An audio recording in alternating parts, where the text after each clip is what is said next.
All right, so get ready because today we're diving into something that's got everyone talking. And that's how ketogenic diets, the keto diet, how that affects LDL cholesterol. Yeah. We're going to be looking at this YouTube video by Dr. Nick Norwitz. Okay. He breaks down a recent study, Yeah. that was published in JACC Advances. All right. And what makes this study so interesting is it really seems to flip what we thought we knew about LDL and heart health on its head, especially for those on keto. So think about this. What if you go keto and your LDL cholesterol goes up, but it doesn't actually mean bad news for your heart? Yeah. Like what? Let's find out. That's the big question right there. Yeah. This study really throws a wrench in the traditional view of LDL as the big bad thing for your heart. Yeah, it totally throws a wrench in there. So can you tell me more about this study? Like what did they actually do and find? So they took a group of people, and these were all lean, healthy individuals who had been on a ketogenic diet for an average of 4.7 years.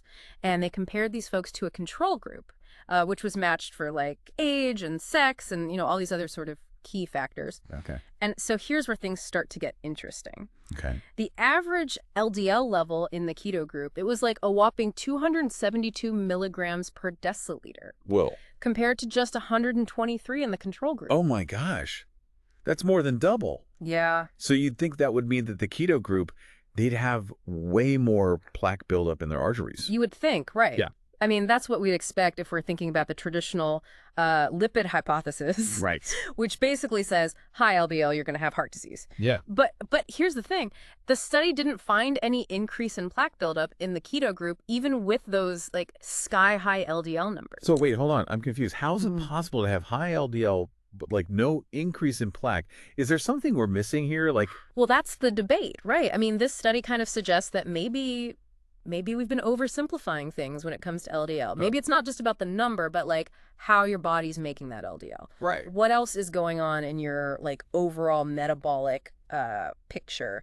So it's not just about lowering LDL at all costs. Right. We have to look at the bigger picture. Exactly. So what else was going on with the keto groups like metabolic health? So good question.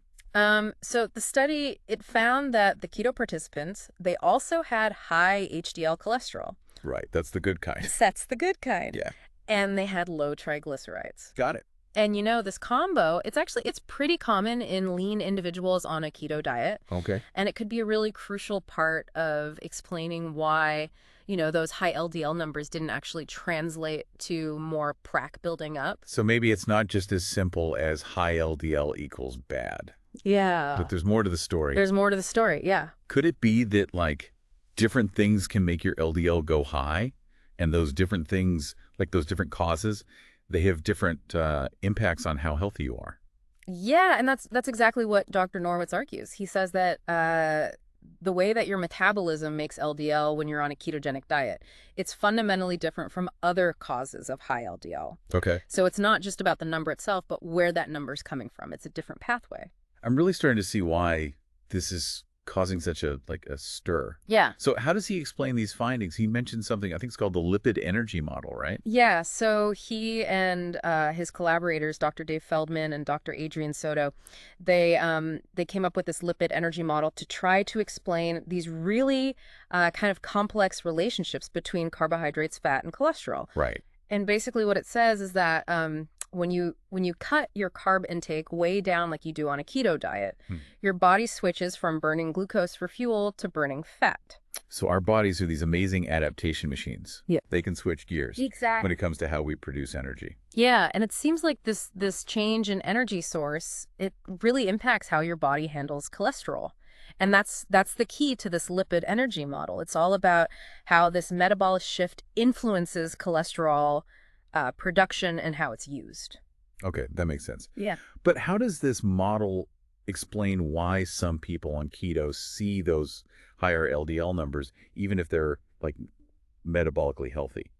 So think about it this way. When you're on keto, your body's primarily burning fat for energy. Right. And this increases the production of ketones, which are, an alternative fuel source. Right. And cholesterol is actually a precursor to ketones, meaning that your body needs cholesterol to make ketones. Okay. So when you're in this fat-burning state, Your body might just naturally produce more cholesterol as like part of this process. Oh, that's fascinating. Right. So it's almost like your body's saying, hey, I need more cholesterol so I can keep this fat-burning engine running. Yeah. So is that why some people see those higher LDL numbers? But it might not be a bad thing because it's part of how your body's adapting. That's one possible explanation. Okay. And it's a key part of this puzzle that Dr. Norwitz is working on. Right. And it suggests that the high LDL you see in some people on keto, it might not be the same kind of LDL that's associated with heart disease risk when it's coming from other sources, like a diet high in processed carbs and unhealthy fats. Okay. So again, it's not just the LDL number, but like the whole context. The context. The underlying metabolic processes and just the individual's overall health. This is like really interesting. This is really making me rethink everything I thought I knew about cholesterol. So tell me more about this this idea of personalized approaches. What does that look like practically speaking? So it means we need to move away from like this one-size-fits-all approach to managing cholesterol. It's not just about lowering everybody's LDL across the board. It's about looking at an individual's overall metabolic health, considering what they eat, their lifestyle, and even their genetic predispositions. So it's like a more holistic view. Yeah. Rather than fixating on just a single number. Absolutely. That seems to make a lot more sense, especially given this study. Yeah. And it's about, empowering people to work with their doctor. Right. To come up with strategies that are tailored to their needs and their goals. This is definitely giving me a lot to think about. It seems like we're like just scratching the surface here. And there's just so much more to learn about how diet, cholesterol, and heart health are all connected. Absolutely. And that's where like more research is so important. We need studies that go deeper than just measuring LDL. Right. We need to look at how our bodies respond to different diets, especially over the long term. I'm really curious to see where this research goes. So tell me, what are some of the like big questions that scientists are trying to answer now about high LDL on keto? Well, what are those next steps in figuring this whole thing out?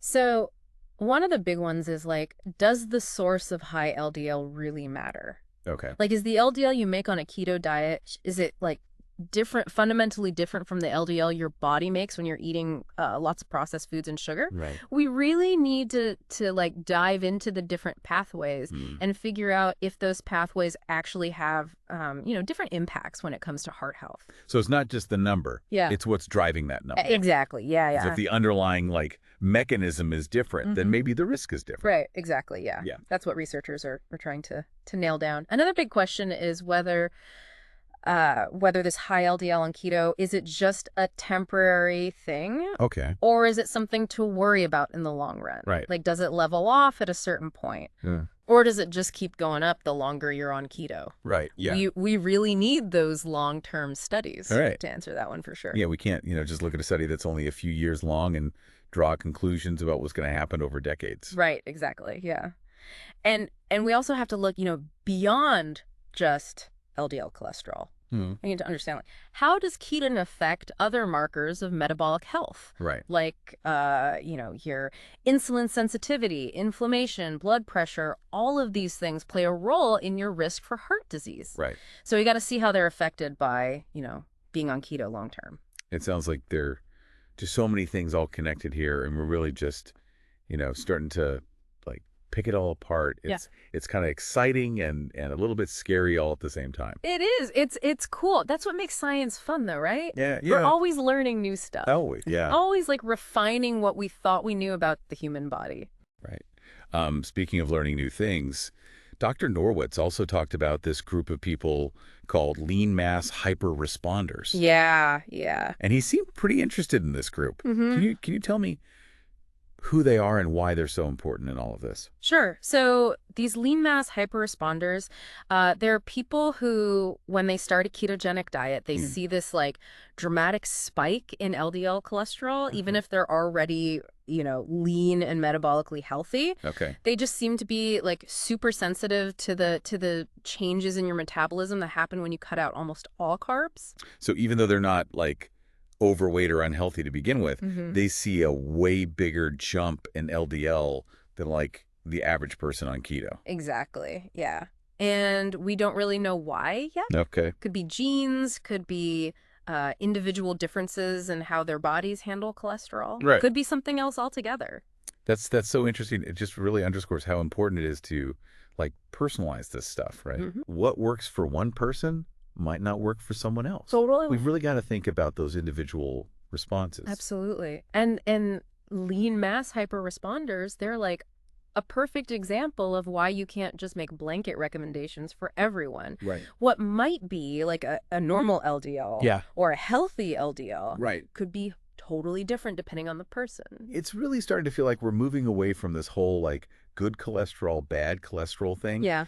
And embracing this more nuanced view of how cholesterol actually works in our bodies. Yeah, that's a great point. Yeah. This study, the lipid energy model, it's really pushing us to kind of like rethink things, to realize that cholesterol, it's not simple. It's a complex molecule, and it does lots of different things in the body. So where does that leave us then? Like, what's the takeaway for somebody who's listening who maybe is on keto or thinking about going keto? Yeah. Like, should they be freaking out if their LDL goes up? So I think the main takeaway is like, don't panic if you see your LDL cholesterol go up when you start keto. Okay. Especially if you're, otherwise healthy and all your other, metabolic markers are looking good. Right. But also don't just ignore it, Right. Talk to your doctor. Yeah. Get a, good checkup. Exactly. Look at your overall metabolic health and then make a decision based on your own situation. So it's like a balanced approach is key. Yeah. Don't freak out over a single number. Yeah. But also don't like bury your head in the sand. Exactly. Be proactive, be informed, work with your doctor to figure out a plan that works for you. I like that. One thing that really stood out to me when I was watching Dr. Norwitz's video was how he talked about eating Oreos to lower his LDL cholesterol. Yeah. It seemed kind of crazy at first, but then when you think about it in terms of the lipid energy model, it actually kind of makes sense. Can you break that down a little bit more for our listeners? Yeah, so it does sound crazy. Yeah. But Dr. Norwitz and others, they've documented cases where people have actually lowered their LDL by eating more carbs. Wow. Sometimes even like, processed foods like Oreos. Really? Now, before everybody runs out and buys a bunch of Oreos, we got to be clear. Right. This is not, an endorsement for eating Oreos every day. No, definitely not. But it shows how different people's metabolisms can be. Okay. Like, remember the lipid energy model, it says that when you cut your carbs way back, your body switches to burning fat. Right. And that can make your cholesterol production go up. But if you start adding more carbs back in, your body might switch back to burning glucose. Okay. And then maybe it doesn't need to make as much cholesterol. So it's like a seesaw, and how many carbs you're eating is kind of like pushing it one way or the other. Exactly. Yeah. It's all about balance. Wow. And this example, it just shows how we can personalize how we manage cholesterol. What works for one person may not work for another. Right. You got to find that sweet spot for your metabolism. This is just so cool. Yeah. It really challenges everything we thought we knew about cholesterol, and just shows that we still have so much more to learn. Yeah, absolutely. And that's what's so exciting about this field, right? We're always uncovering new things. Right. And it has the potential to really change how we think about heart health. Speaking of changing how we think about things, this study and this lipid energy model, they're really shaking things up. Oh, yeah. Like in the nutrition world. Big time. Yeah. What kind of reactions have you seen from other like experts? Are people like, are they on board with these new ideas, or is there pushback? I mean, anytime you challenge, like, the way things have always been done, you're going to get some pushback, right? Right. And some experts, they're understandably a little cautious about changing, decades of how we think about cholesterol. They're saying, hey, we need more research, especially long-term studies, before we like make any big changes to, what we tell people to do. And that's a good point. We don't want to just throw out, everything we thought we knew. Right. But at the same time, we've got to be open to new evidence. Yeah. We have to change our minds when science shows us something new. Exactly. Yeah. Exactly. And that's what's happening right now. Yeah. I mean, there's this like healthy debate going on. Okay. With researchers on on both sides. Yeah. Bringing their evidence to the table, challenging each other. Right. And that's how science works. Yeah. Yeah. It's like we're at this crossroads Mhm. in our understanding of cholesterol. Yeah. And this study, it's like given us this new map. It is. It's a roadmap. Yeah. To kind of figure out where to go next. So what do you think the future holds for cholesterol research? Like, where do you think scientists are going to be focusing in the next few years? I think one of the most interesting areas is looking at LDL particle size and subtypes. Okay. So you know how we've been saying like LDL cholesterol, it's not just one thing, right? It comes in different sizes, it's different compositions. Got it. And it seems like these different variations, they can have different impacts on your heart. So it's not just how much LDL you have, but what kind of LDL you have. Exactly. That's wild. Yeah, it's another layer, right? So smaller, denser LDL particles, those are the ones that are thought to be like more likely to get into your artery walls and contribute to plaque buildup. Whereas the larger, fluffier LDL particles, those seem to be like less harmful. So could it be that people who are on keto, are they making more of those like bigger, fluffier LDL particles? Yeah. And that's why we're not seeing that increased risk for heart disease. That's one of the things researchers are looking into. Yep. We need more research to know for sure, but it's a pretty promising area. Okay, cool.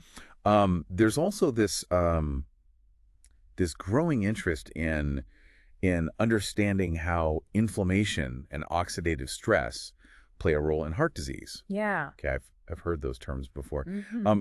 Can you just remind me, like, what exactly are they, Yeah. and how do they fit into this whole cholesterol and heart health picture? So inflammation, it's basically your body's natural response to like an injury or an infection. Okay. And it's a good thing, right? Like you need inflammation to heal. Right.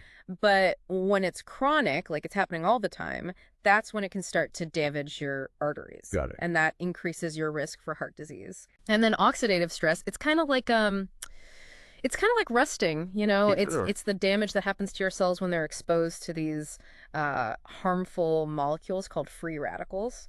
Okay, so how does all of that tie back to cholesterol? So it seems like high LDL cholesterol, especially that small, dense kind, Right.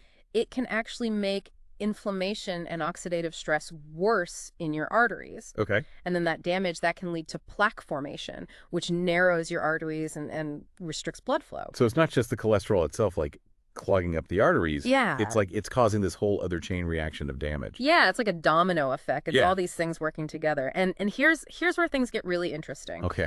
Some studies, they actually suggest that a ketogenic diet, like when you're doing it right, Mm-hmm. it might actually have anti-inflammatory and antioxidant effects. Oh, wait, so a diet that sometimes can lead to higher LDL could also help protect against the very damage that LDL can cause. Yeah, it does seem kind of backwards, right? Yeah. But there's more and more evidence coming out that supports that idea. Oh, wow. So one theory is that the ketones, the ones that your body makes on keto, they might actually have anti-inflammatory properties. Got it. And there's also some evidence that keto might actually help reduce oxidative stress by making your mitochondria work better. Okay, and those are like the powerhouses of our cells, right? Yeah, exactly. Yeah. So could it be that, the benefits of keto when it comes to fighting inflammation and oxidative stress, Mm-hmm. they actually outweigh those potential risks of higher LDL in some people? That's a great question. It is. It's a question that researchers are definitely working on. It's still early, Right. but it's a really fascinating area of research. It is. And again, it just shows us that we have to look beyond those cholesterol numbers. Right. We have to think about the bigger picture of metabolic health. It seems like we're moving towards this like more holistic and personalized approach to heart health, which I think is really great. Yeah. So for our listeners who are like listening to all of this and trying to figure out like, what does this mean for me? Yeah. What are some key takeaways that they can like actually apply to their own lives? Well, I think the biggest thing is don't get too hung up on a single number. Okay. Whether it's your LDL, your weight, whatever. Right. It's about looking at everything. Right. Understanding your own risks, what you need, Mm-hmm. and working with your doctor to come up with a plan that really helps you improve your well-being, like overall. That's such a great point. There's no one right answer for everybody. Right. We all have like different bodies, different needs. Yeah. So instead of just trying to make a number go down, Yeah. we should be trying to like optimize our health in a bigger way. Exactly. It's about, paying attention to everything. Right. What you eat, how much you move, how well you sleep, how much stress you have, your social life. It all matters. It's about making those changes that you can stick with, for the long haul. Yeah. Not just looking for that quick fix. Right. Exactly. And being willing to kind of change your approach as new information comes out. Be adaptable, yeah. Yeah. This deep dive it's been really awesome. Like we've learned so much. It's definitely challenged how we think about things. Yeah. It's made us more curious, and it's given us like so much to think about going forward. Yeah, sure. So as we're wrapping up here, what's the one thing that you would want our listeners to remember from this whole conversation? If I had to boil it all down to one thing, it would be stay curious. Yeah. Keep asking those questions. Keep learning about the latest research, and don't be afraid to question what you think you know. I love that. Stay curious. I think that's the best advice for anyone who really cares about their health. Yeah. And who knows, maybe someday, all this amazing research that's happening, maybe it'll give us even more answers to these mysteries about cholesterol and our hearts. Oh, for sure. It's a really exciting time, and I can't wait to see what we learn next. Me too. Well, hey, thanks for joining us on this deep dive. We hope you enjoyed it as much as we did. Yeah. And remember, stay curious.